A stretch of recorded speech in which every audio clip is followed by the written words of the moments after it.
Glory to God. Good morning. Are we all blessed? Muli isang malaking palakpak para sa Panginoon. Malakas na palakpak.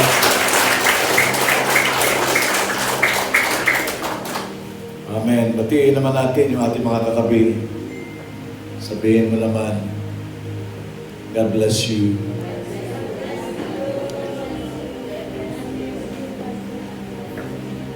Mukhang hindi siya naniniwala na totoo po yung pagbati mo sa kanya. Lakasan mo na mayroong energy. God bless you.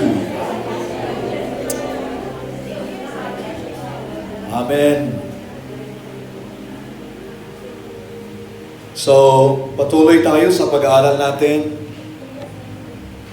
sa aklat po ng Revelation.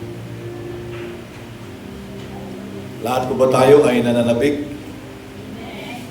na ang aklat po ng Revelation ang siyang ating pinag-aaralan? So, before we proceed, let's pray for the Word of God. Once again, Father God, our Heavenly Father, we just want to thank you. We just want to honor you and to worship you. Today is your day for us. Thank you again, Lord, for bringing us to this place to be under your leadership, under your anointing, under your grace. As I'm gonna speak your words, particularly as we study the book of Revelation, we pray, O God, that you would enlighten our minds, capture our hearts. May the Lord Jesus be seen in our study, and He will be exalted, O God, in our midst. Thank you for making us acceptable before you. It's only by your blood and through your grace. In Christ Jesus we pray. Amen and amen. Amen. Basahin natin muli po yung Book of Revelation, chapter 1. The revelation of Jesus Christ which God gave him to show to his servants the things that must soon take place. He made it known by sending his angel to his servant John, who bore witness to the word of God and to the testimony of Jesus Christ, even to all that he saw. Blessed is the one who reads aloud the words of this prophecy, and blessed are those who hear and who keep what is written in it, for the time is near. John, the 7 churches that are in Asia, grace to you and peace from him who is, and who was, and who is to come. Pag narinig po ninyo yung salitang who is, and who was, and who is to come, it speaks of eternal.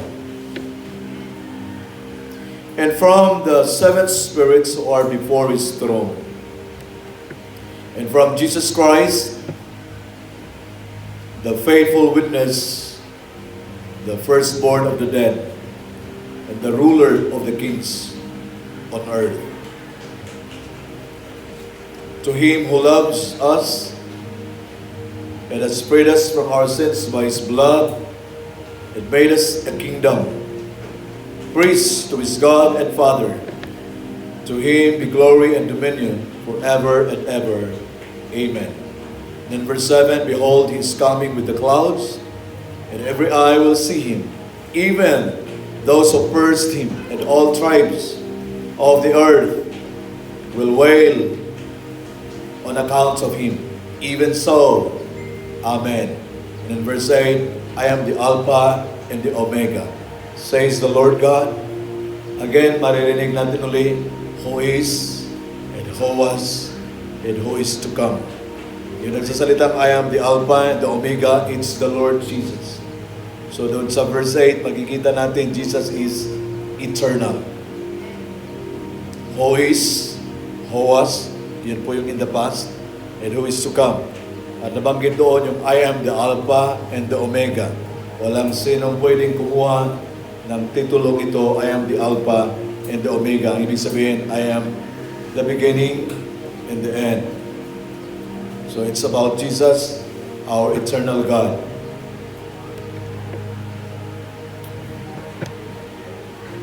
Sa pag-aaral natin sa Book of Revelation,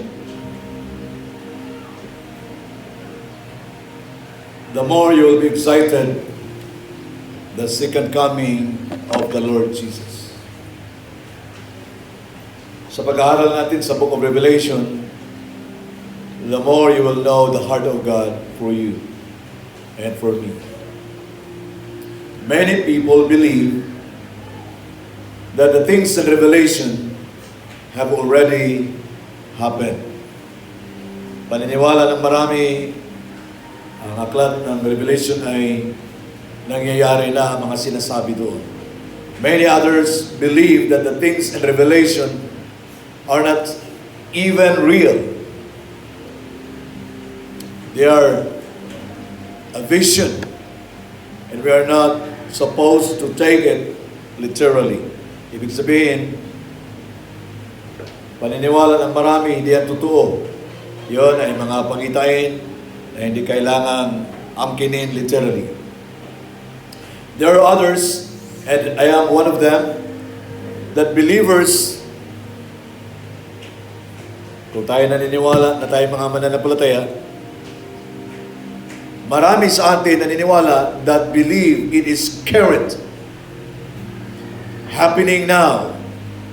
Ibig sabihin, marami dyan na nakikita natin sa Book of Revelation ay may mga nangyayari na po, and in the very near future, at mangyayari ang mas marami pa dyan in the very near future.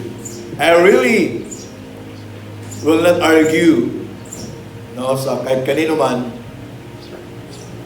about sa kanilang mga paniniwala na ang Book of Revelation hindi yan totoo. Ang Book of Revelation nangyari na yan. Bakit pa kailangan pa natin pag-aaralan? So, Revelation is written in symbols.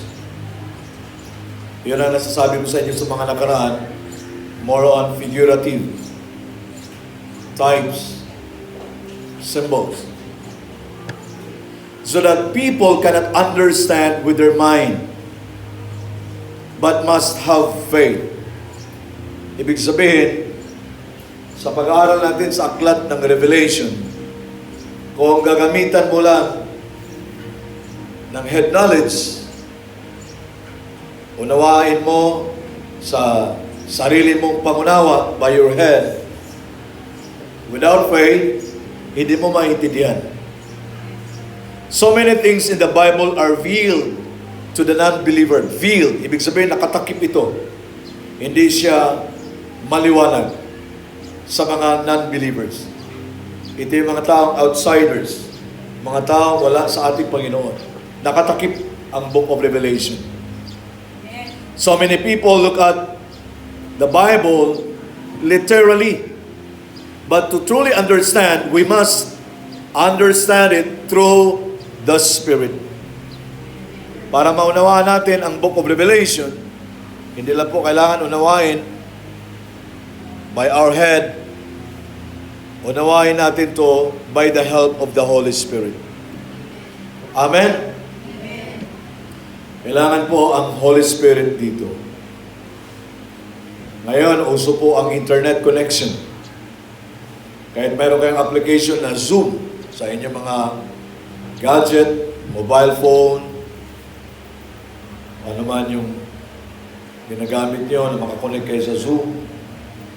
Kahit mayroon kayong ganong klaseng application at gusto nyo umattend sa Zoom meeting, kung wala kayong internet connection, Kahit mamahalin po yung mobile phone mo.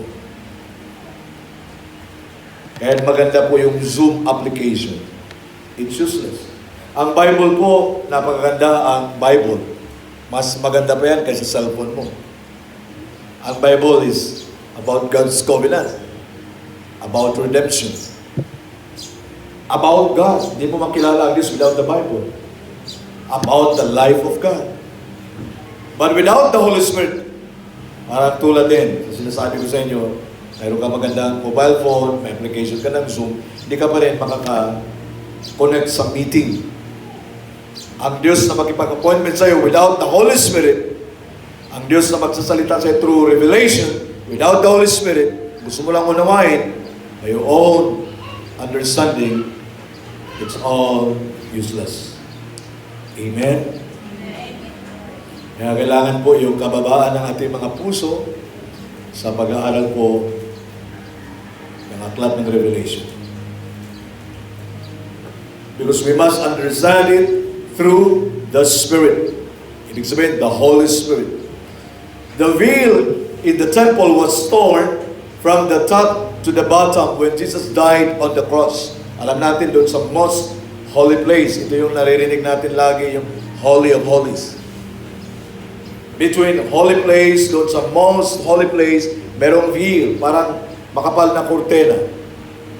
Wala basta-basta pwedeng pumasok doon dahil may nakaharang. Barrier po yan, yung veil. Now, the veil in the temple was torn. Ibig sabihin, napunit? Nahati? Was torn from the top. Para makita natin, hindi po ang tao ang naghati. Kasi galing sa itaas. Tao, pwede niyang gagawin doon sa baba, sa bottom. Hatiin yung kurtina. But the veil in the temple was torn from the top to the bottom when Jesus died on the cross. When Jesus died on the cross. Ang ibig sabihin, this signifies that Jesus has opened the way to the Father for us. Hindi basta-basta ang tao makapasok doon sa pinaka-holy place, most holy place na nandoon yung presensya ng Panginoon dahil mayroon pong veil. Pero nung ito'y nahati from the top to the bottom, when Jesus died, ang ibig sabihin, nagbukas sa Panginoon ng bagong daan. Jesus opened the way to the Father for us. Kaya tayo po ay pwede na makalapit. Wala nang nakaharang. Meron na tayong access. God the Father is no longer unreachable. Amen? Pag tinawagan yung mobile phone mo, unreachable ka, ano ang sinasabi na maririnig mo? Out of coverage area? Paano ba sinasabi yan kailan? Cannot be reached. Now, mayroon pong era, kapanahunan, na ang Diyos po ay unreachable. Hindi siya basta-basta maabot. Wala kang access. Kaya sa Israel noon, mahalaga sa kanila yung temple. Mahalaga sa kanila yung mga pare.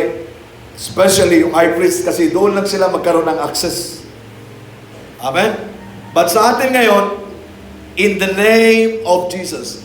Pag sinasabing in the name of Jesus, in the person of Jesus. By His sacrifice.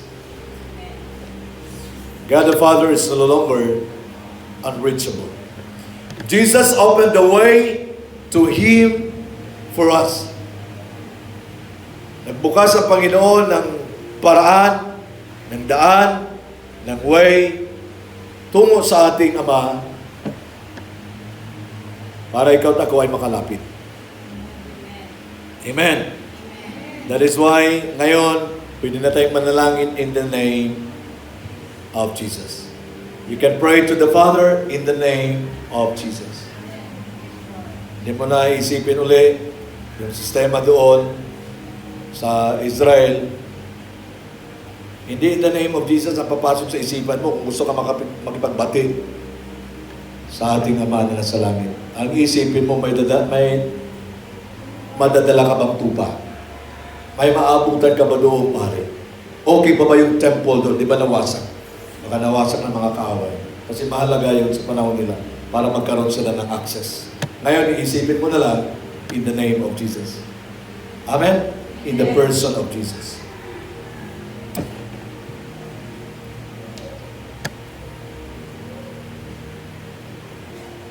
We need no other go-between.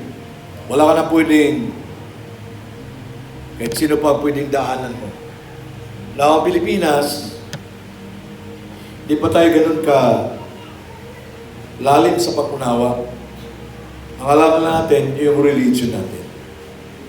Yung culture ng religion, na pag ikaw'y nagkasala, kailangan lumapit ka dyan sa spiritual leader, sa simbahan mo, doon ka mag-confess, dadaan ka muna. Now, sa atin ngayon, na medyo nabuksan ang ating mga isipan, hindi na po kailangan ng mediator na tao na mag-mediate sa'yo, na pakikinggan ka ng Ama. Mayroon ka lang Jesus. Yun ang ibig sabihin, we need no other go-between.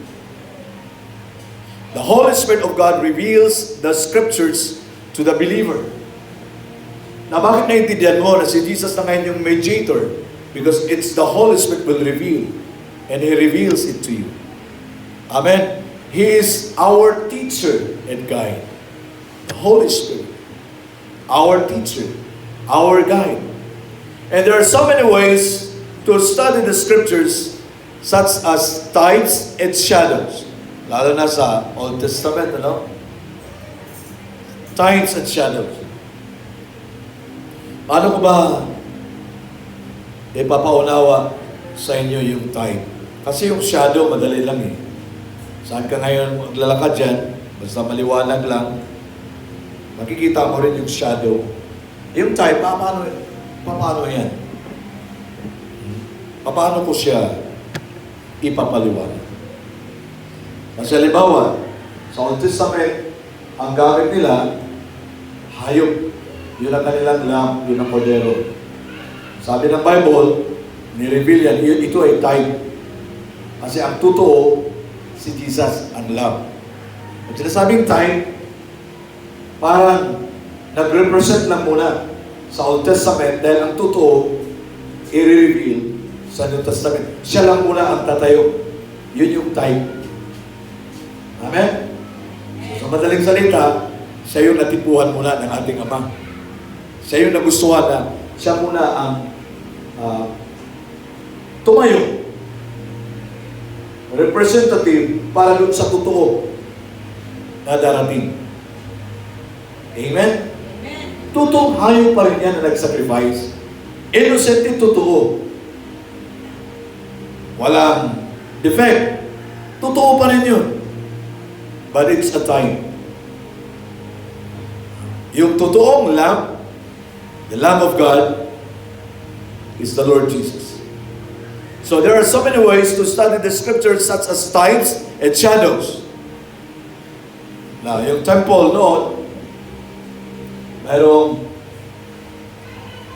outer place, may holy place, mayroong most holy place. Na ngayon yung totoo ay yung nasa kalangitan. Ako ngayon, tumayo sa inyong harapan, nakikita niyo ako. At the same time, kung sundin yung aking shadow, makikita din ninyo. Yung shadow. Yung shadow, hindi siya totoo. Parang kopya lang. Ang totoo, itong nagsasalita. Now, yung ginagawa nila ni Moses noon, meron silang tabernacle, tinatawag siyang tent of meeting. It's a shadow doon sa reality na nasa kalangitan. Ang totoong temple ng Diyos ay nasa kanyang trono. So yun yung shadow ang nakita natin. Pero totoo pa rin yung shadow na ginagawa nila. Pero yung pinakatotoo kung saan talaga ang Diyos na nandun yung temple ay nasa kalangitan. So naintindihan nyo yung types and shadow. So maraming paraan sa pag-aaral ng Bible, such as types and shadows. And this looks at the holy city as a type of the Lamb's wife. Now, sa book of Revelation, sa chapter 21,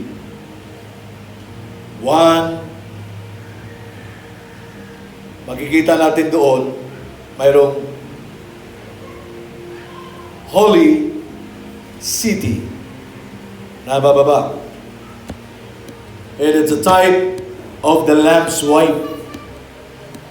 Kaya marami tayong mapapansin dito sa Book of Revelation na marami dito symbols, types, and we need the Holy Spirit na magbigay sa atin ng revelation kung anong tinutukoy doon.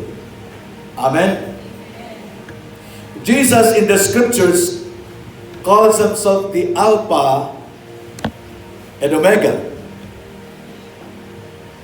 As in Genesis and Revelation, beginning and the end. Alpha and Omega, yun po ay Greek alphabet. Sa Greek alphabet, ang pinakaunang Alpha. Mayroong B doon, Bravo, Charlie. Tama ba yan? Delta. Parang hindi kayo pumayag. Parang gusto nyo yung letter A, Archie. B, Bayanon. C, Claire. Wow. Gusto ba niyo ganyan?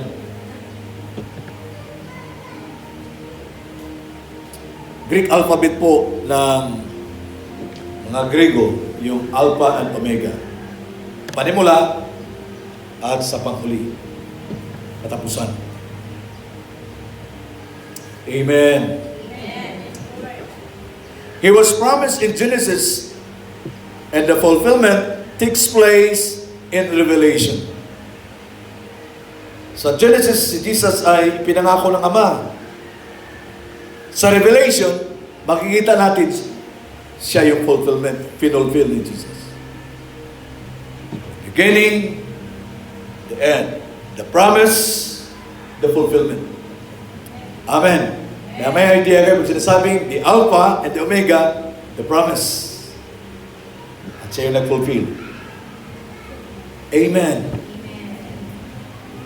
Kasi nababasa natin sa Book of Revelation yung Alpha and the Omega.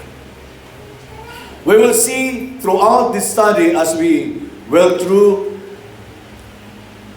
throughout the entire Bible that for every blessing, God promises, there is a warning of curses. If we do not follow the Lord. Parang medyo bumigat ang inyong mga mukha pag curse po ang naririnig. Naalala ba ninyo yung binasa natin kanina? Blessed yung mga nagbabasa. Who reads it and who hears it. Pag sinasabing who hears it, ibig sabihin who understand it. And who keeps it. Pag sinasabing who keeps it and who obeys it. Tumatalino. Blessed. Mayroong promise, di ba? Sa katapusan po ng Book of Revelation, chapter 22, mayroong curse doon. Pag nagdagdag tayo, kung ano pong isinulat dito, ay mayroong idadagdag na salot. Yan po yung curse. Kaya nga, maingat tayo na nag-aaral. Amen.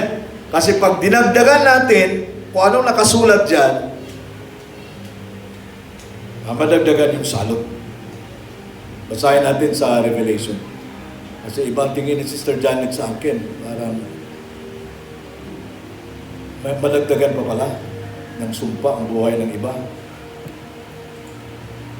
Revelation chapter 22.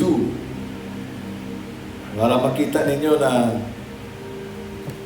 kung anong nakasulat dito, yun ang ating pag-aralan at huwag nang dagdagan at huwag din anong tawag dito?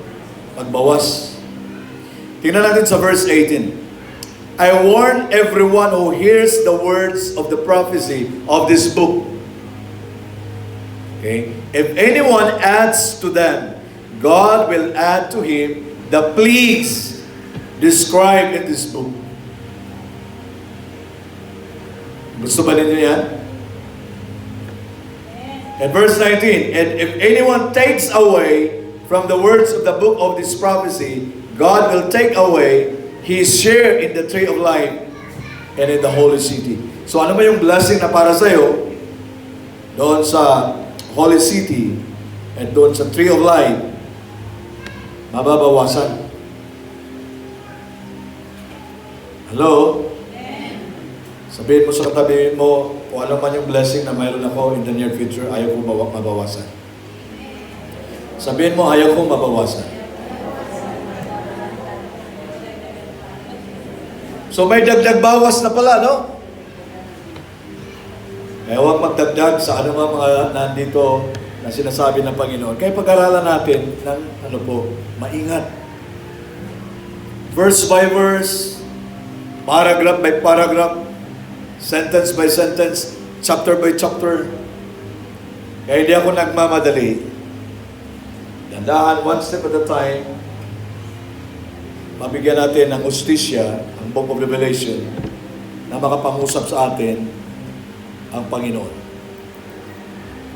Glory to God. What was shown to John in this vision is shown to all believers by John's written account. Kung anong pinapapakita ng Diyos kay John sa pamamagitan ng pangitain is shown to all believers by John's written account. Ibig sabihin, hindi lang ito limitado kay John. Inihayag ng Panginoon doon kay John sa pamamagitan ng kanyang angel para maihayag din sa atin. Kaya ikaw at ako ay sobrang binigyan ng privilege sa Panginoon na nandito yung aklat ng Book of Revelation, pag-aaralan mo dahil may blessing doon na pangako ng ating Panginoon. So, pag-aaralan natin dahil ito po ay para din sa iyo, para din sa akin. Hindi lang ito binigay ng Diyos para kay John. John makes us realize that not only did John speak the message God gave him, but actually describes God's very nature in Revelation. Anong ibig sabihin? John makes us realize that not only did John speak the message God gave him, but actually describe God's very nature in Revelation. Ibig sabihin, meron siyang mas malalim pa na dahilan sa natanggap niya na mensahe sa pamamagitan ng pangitain or vision na maipapakita din sa atin doon yung God's nature. The nature of God. Ibig sabihin, mas lalo natin makikilala ang Diyos sa Book of Revelation. Kung sino talaga ang Panginoon. Amen. Revelation means the unveiling of divine mysteries. Ulitin ko po. Revelation means the unveiling. Ibig sabihin, kung ang veil ay nakatakip, nakatago, yung unveiling, kabaliktaran. Pag ito ay nakatakip doon sa salitang veil, sa unveiling, ibig sabihin, inilantad, pinapakita, inihayag, ini-expose. So revelation means the unveiling, ibig sabihin, the exposure of divine mysteries. Yung salitang mysteries, ang ibig sabihin yan, unknown to us. Hindi mo alam. Ito yung mga bagay about the future, even in the present time, na hindi mo alam. Mystery. Yun ang ibig sabihin ng salitang mystery. Unknown to us. Hindi natin alam. Sa Revelation, yung unknown, yung mystery, sa marami, sa atin, revealed. Ibig sabihin, pinapapakita na. Sinasabi na. Ng lantaran. Inihayag. Christ is both the mystery and the revealer of the mystery. Si Jesus is mystery para sa maraming mga tao. Ibig sabihin, hindi siya naiintindihan. Hindi siya naunawaan. Kaya nga hanggang ngayon, hindi tinatanggap ng mga Hudyo si Jesus. Dahil si Jesus ay mystery. Hindi siya naiintindihan. So Jesus, Christ is both the mystery and the revealer of the mystery. Kung siya ay mystery, para sa maraming mga tao, siya din ang nagre-reveal sa kanyang sarili. The revealer of the mystery. At sino yung mystery na tinutukoy dito? Jesus Christ Himself. Kaya kung naiintindihan mo si Jesus mismo ang nagpakilala sa iyo. Through His Spirit. The Holy Spirit. Palakpakan natin ang Panginoon. Jesus is the mystery and the revealer of the mystery. Ang galing, ano? Kung gusto mo siya makilala, siya ang magpapakilala sa iyo. Hindi kaya ito ng pastor. Ang pastor, kaya lang niya magsalita, pero kung ang Holy Spirit, hindi talaga bubuksan yung isipan mo. Sabihin mo sa katabi mo, sorry po. Sagutin mo naman, opo. Amen? Christ is both the mystery and the revealer of the mystery. The revealer is God the Son. The revealer is God the Son. Ang Diyos mismo ang magre-reveal sa iyo. The second person of the Trinity, the Lord Jesus. Amen. Magpasalamat ka, sobrang in love si Jesus sa iyo, kaya nagpakilala siya sa iyo. Bakit kaya lalo na sa mga kabataan, mayroong sobrang in love sa iyo, pero hindi naman nagpanamdam, hindi naman nagpakilala. Pero matagal na palang in love sa iyo.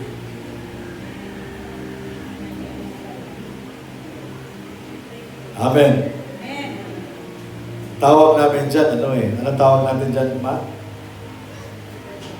Ha? Yeah. May tawag tayo dyan, di ba? Anong tawag sa inyo dyan sa mga Tagalog? Yung hindi makapag... Ha? Torpe. Ha? Hindi niya masabi-sabi. Hello? Thanks to God na si Jesus po ay hindi torpe. Nagpaparamdam, nagsasabi, nagpapakilala na sobrang in love siya sa iyo. Amen, Sister Inday. Malakas yung amen ni Sister Inday. Sana kayong darling ni Sister Inday. Hello? So Revelation chapter 1 verse 1, the revelation of Jesus Christ. Wow. The revelation about Jesus Christ. At siya din mismo ang nagre-reveal. Hello? The revelation of Jesus Christ which God gave unto Him to show unto His servants things which must shortly come to pass. Alam niyo, madalas ko sinasabi sa inyo dito yung rapture. Marami na-excite sa rapture. Pag nangyari yung chapter, parang rapture. Ang rapture sa sakyan, Pag nangyari po yung rapture, alam mo ninyo, parang domino effect. Pag nangyari yung una, na pinaka inaantay ng marami, sunod-sunod na po yan. Parang nagkaroon ng pause ngayon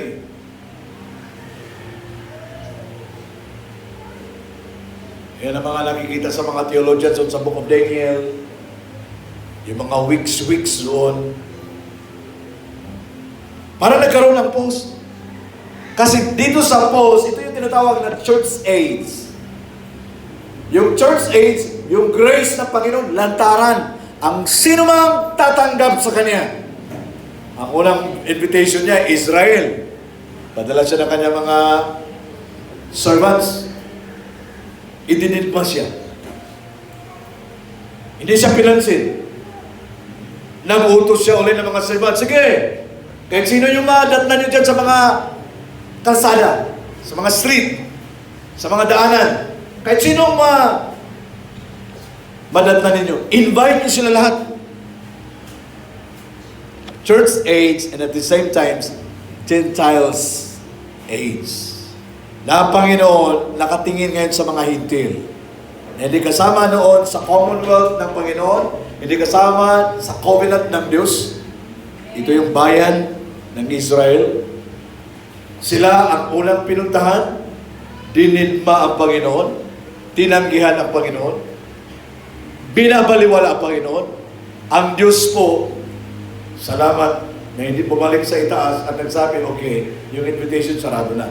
Salamat sa Panginoon na yung invitation binuksan pa rin sa ibang mga tao. Ikaw at ako yan. Nasa church age tayo. Yung invitation na ito nagpapatuloy habang hindi pa po pumapasok tayo doon sa rapture. Kung mayroon mang nakaupo ngayon na hindi ka pa sigurado na tinanggap mo yung invitation ng Panginoon, mayroon ka pang chance. Sobrang in love siya sa'yo. Amen? Gusto kanyang maging kabahagi doon sa kanyang bride. The church, the body of Christ. Alam niyo, marami kang mga kaibigan dyan, friend kayo. Pag sinasabing friend mo siya, mayroon kayong friendship, may relationship. Pero iba yung friendship at relationship mo sa wife mo kung mayroon kang asawa. Sa husband mo kung mayroon kang husband. Amen? Na pag sinasabing you are part of the bride of Jesus, ibig sabihin, iba ang friendship mo sa Panginoon. Iba yung relationship mo na mayroon ka sa Panginoon. Malapitan. Amen? Because you are the bride of Jesus. Iba ka kay Abraham. Si Abraham hindi po kasama sa bride ni Jesus. Iba ka kay Moses. Si Moses hindi po kasama sa bride ni Jesus. Si John the Baptist, hindi po siya kasama sa bride ni Jesus. Siya yung nag-present sa groom. Siya yung friend ng groom. Ang church po, pagkatapos mag-ascend si Jesus, bumaba yung Holy Spirit. Ang Holy Spirit pumasok sa mga believers. Doon po naisilang yung church. And that is the bride of Jesus. Amen. Imagine tinanggihan nila yung group. Salamat sa Panginoon, naghanap siya ngayon ng iba. At natagpuan tayo. Palakpakan natin ang Panginoon.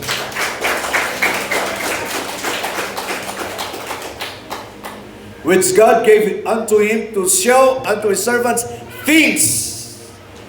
Sabi natin, things which must shortly come to pass. Itong things, parang domino effect. Pag nagsimula yung isa, itong rapture, sunod-sunod na yan. Alam niyo, sa 7 years, period ng tribulation.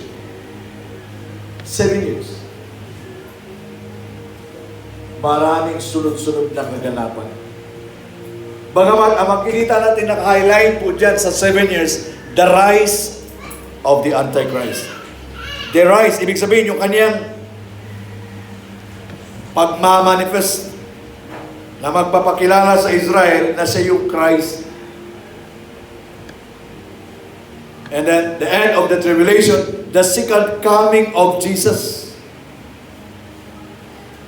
In between the rise of Christ, of Antichrist, and the second coming of Jesus, the end of the tribulation. 7 years po yung tribulation.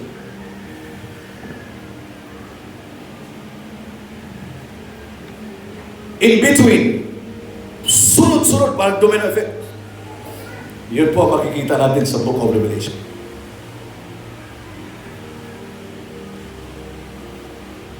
To show unto his servants, ipapakita sa atin, ipapahayag sa iyo at sa akin, i-reveal sa atin, things which must shortly, maiksi lang, pero sunod-sunod, come to pass. Hello. Amen.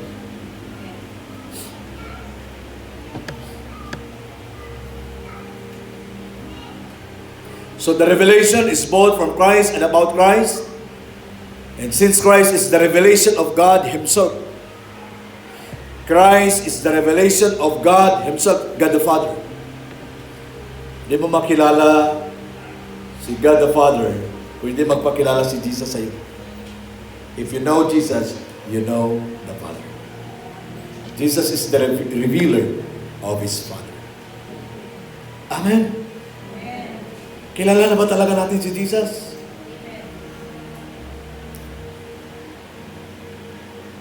Napakasarap mag-aral sa Book of Revelation. And God gave the revelation to Christ. to be shown to John by means of an angel. And the word revelation, sa salitang Greek, apocalypsis. Kaya minsan naririnig ninyo na ang Book of Revelation ay tinatawag na Book of Apocalypsis. Apocalypsis. Greek word po yan. Apocalypsis.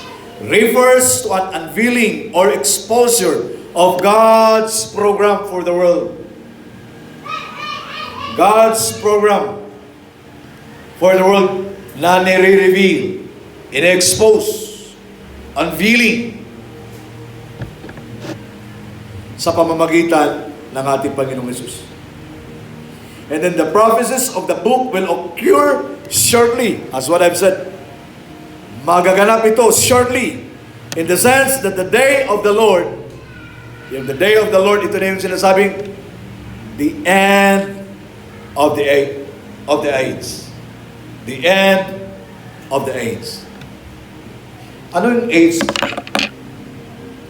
Itong church age. Gentile age. Ang church age, patapos na. The day of the Lord, na tinutukoy dito, na sinasabi ko sa inyo, the end of age, God's judgment sa mundo. So, mabigat, nakakatakot, pero yun po ang sinasabi na makikita natin sa Book of Revelation.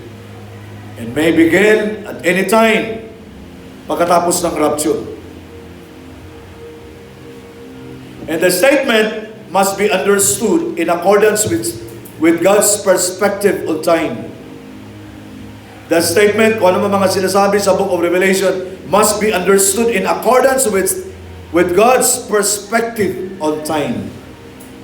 Hindi yung perspective natin. Kaya kailangan mayroon tayong discernment mula sa Panginoon sa pag-discern sa kapanahunan. Tulad ngayon sa panahon natin. No? Marami mga tao ang iniisip nila, total, mamamatay naman tayo. Sige, kain, mag-asawa, trabaho, kain.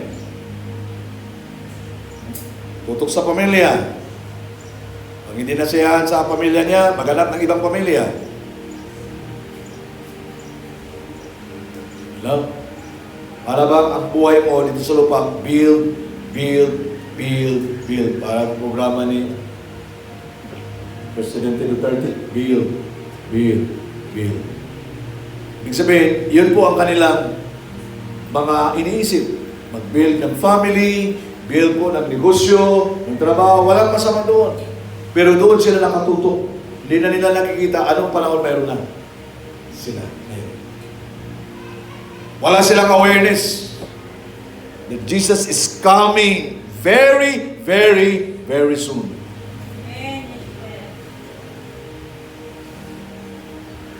Sa mga wala sa Panginoon, siya ay tulad sa mga magnanakaw, tulad ng isang magnanakaw.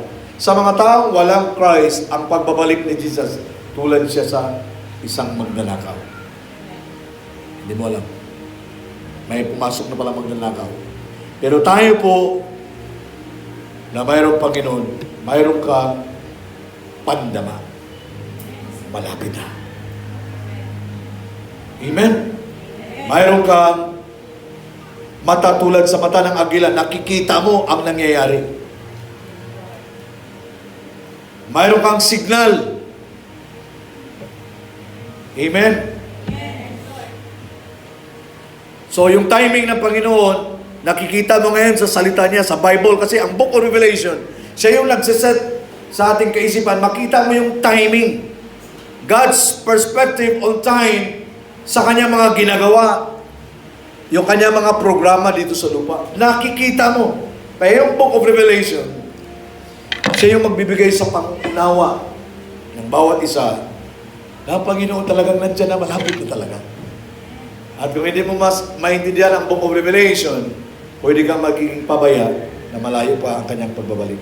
Pero pag naintindihan mo ang Book of Revelation, sa pamamagitan ng aklat na ito, maramdaman mo, makita mo yung perspective of God's time doon sa kanyang mga programa, lalo na yung rapture. Amen?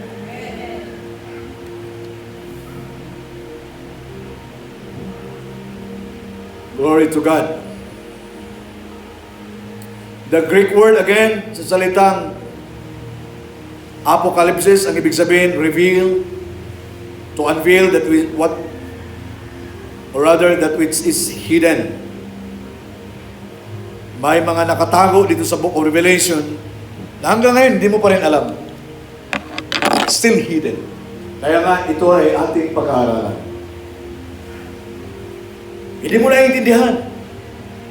Revelation na siya, revealed, ibig sabihin unveiled, exposed, pero hindi pa ito nakalantad sa iyo. It's still hidden.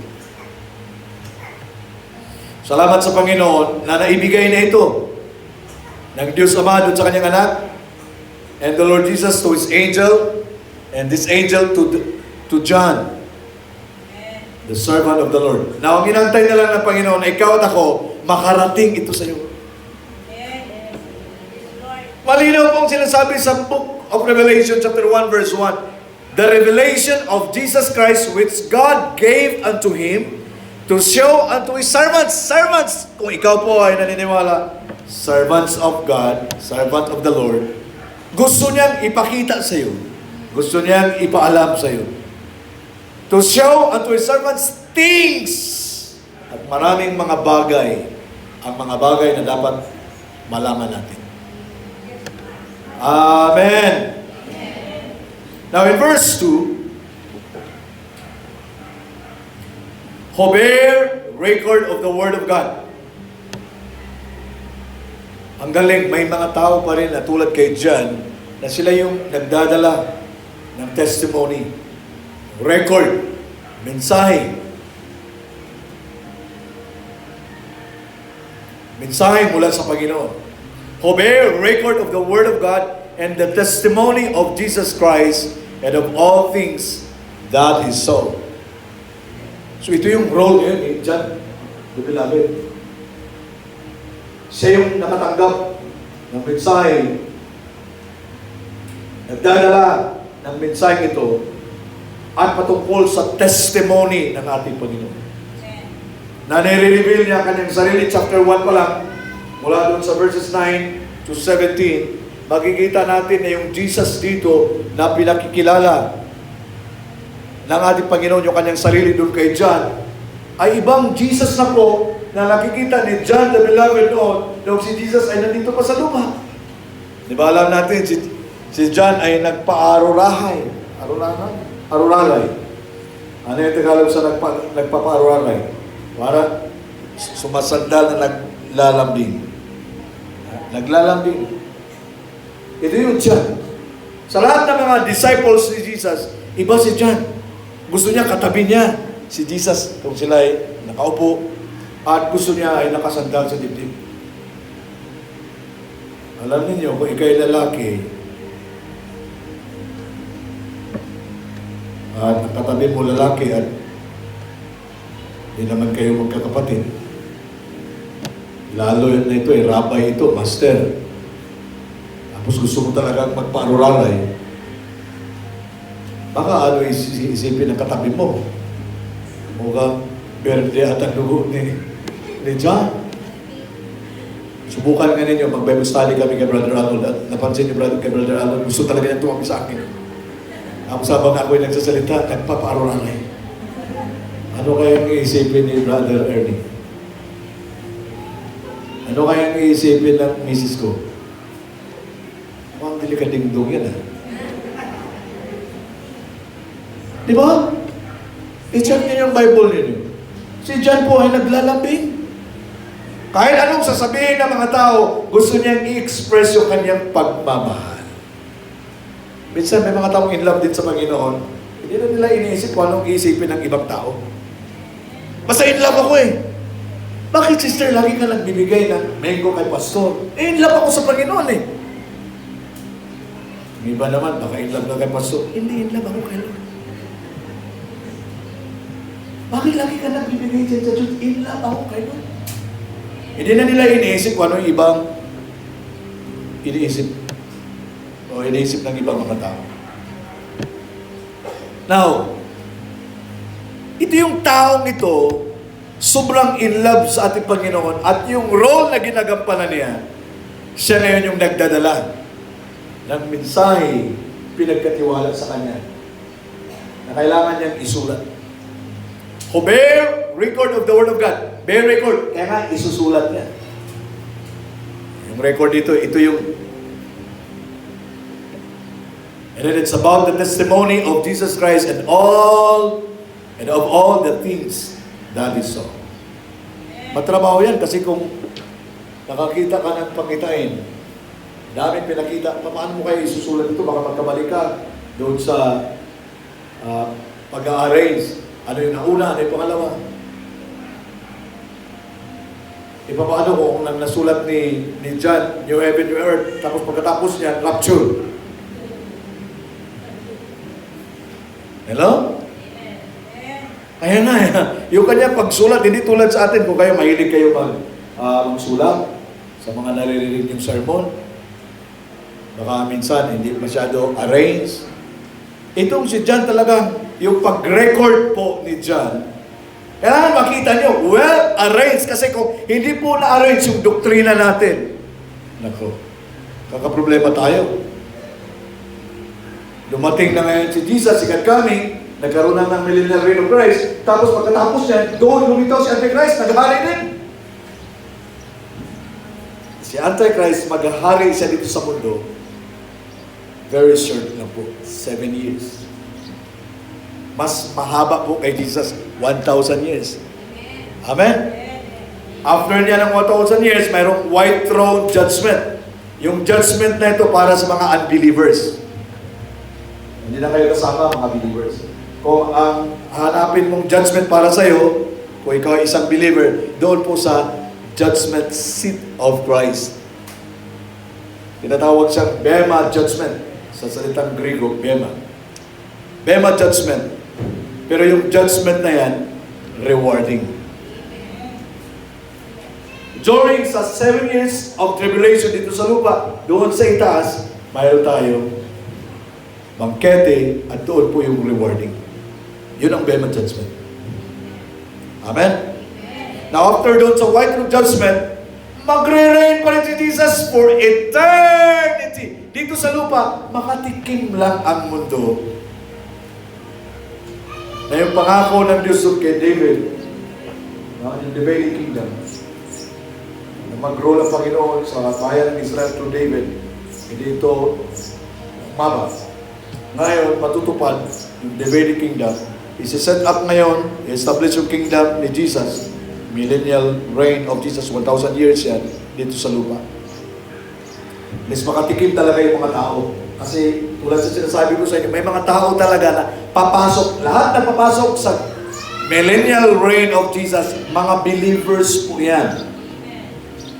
Hello? Yung mga tira sa Great Revelation, mga believers po yan.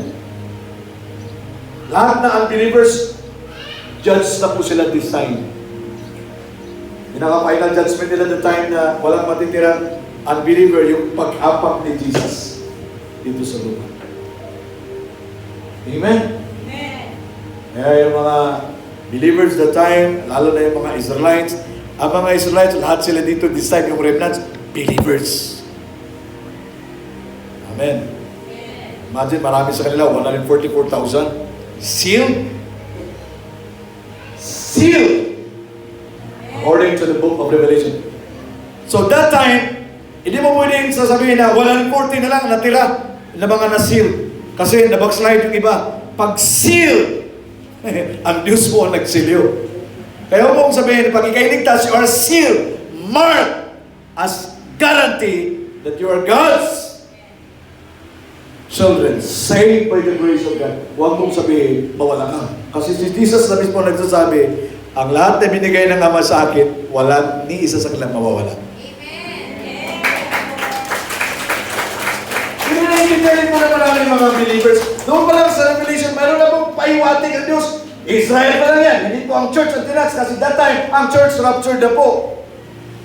Yung 144,000 from Israel, bawat tribe, mayroong 12,000. Lalaki po yan, ha? Sealed. Pag sealed, complete yan. Sa time na yan, maabutan talaga ng Panginoon. Mga selyado yan. Ikaw at ako, ang sabi ng Bible, Ephesians 1:13 and Ephesians 4:30, you are sealed with the Holy Spirit. Amen? Ang Holy Spirit na nagsiseal sa iyo, presence of God. Presence of God. At yung Holy Spirit na nasa iyo, presence of God, that is the Shekinah. Glory ng Panginoon na nagmamanifest sa panahon po ng Old Testament. Doon pala makita mo yung mga selyado, secure. Yung Book of Revelation, nagpapakita yan sa kasiguraduhan ng kaligtasan mo. Amen. Yung 144,000, wala talagang kahit isa malaglag doon. Kasi